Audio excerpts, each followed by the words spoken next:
స్థానిక సంస్థల్లో బీసీలకు 42% రిజర్వేషన్ ఇవ్వాలని కాంగ్రెస్ ప్రభుత్వం చట్టం తీసుకొచ్చిందని టీపీసీసీ చీఫ్ మహేష్ కుమార్ గౌడ్ తెలిపారు. కేంద్రంలోని బీజేపీ ప్రభుత్వం ఈ చట్టాలను అడ్డుకుంటోందని విమర్శించారు. బీసీలకు న్యాయం చేయడంలో కేంద్రం విఫలమైందని ఆరోపించారు. భవిష్యత్తులో తెలంగాణకు బీసీ ముఖ్యమంత్రి వస్తారన్నారు. అది కాంగ్రెస్ వల్లే సాధ్యమవుతుందని పేర్కొన్నారు. బీసీ వర్గాల అభివృద్ధికి ప్రభుత్వం కట్టుబడి ఉందన్నారు. సమాన హక్కులు కల్పించడమే లక్ష్యమని చెప్పారు. సిపిఐ ఓటేసింది. కానీ గవర్నర్ దగ్గర ఎందుకు పెండింగ్లో ఉందో ఇవాళ బీజేపీ నాయకులు చెప్పాలి.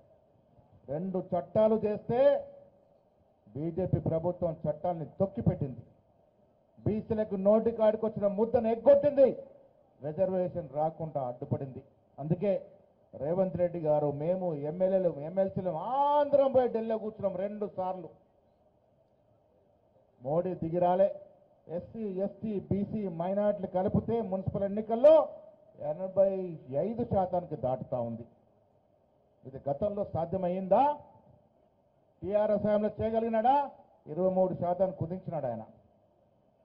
బీజేపీ వాళ్ళు బీసీల వ్యతిరేకులు. నేను చాలా సందర్భాల్లో చెప్పాను, ఈ రాష్ట్రానికి బీసీ ముఖ్యమంత్రి అవుతాడనే మాట చెప్పినాను.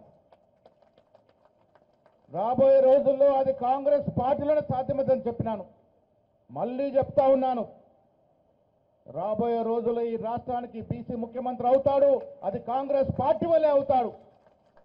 రామచంద్రరావు గారు, నీకు దమ్ము ధైర్యం ఉందా? బీజేపీలో బీసీని ముఖ్యమంత్రి చేస్తామని చెప్పే దమ్ముందా నీకు?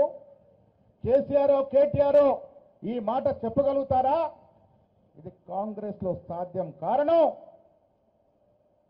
రాహుల్ గాంధీ గారి యొక్క ఆలోచన విధానం, ఖర్గే గారి యొక్క ఆలోచన విధానం, దానికి రేవంత్ రెడ్డి గారి యొక్క మద్దతు.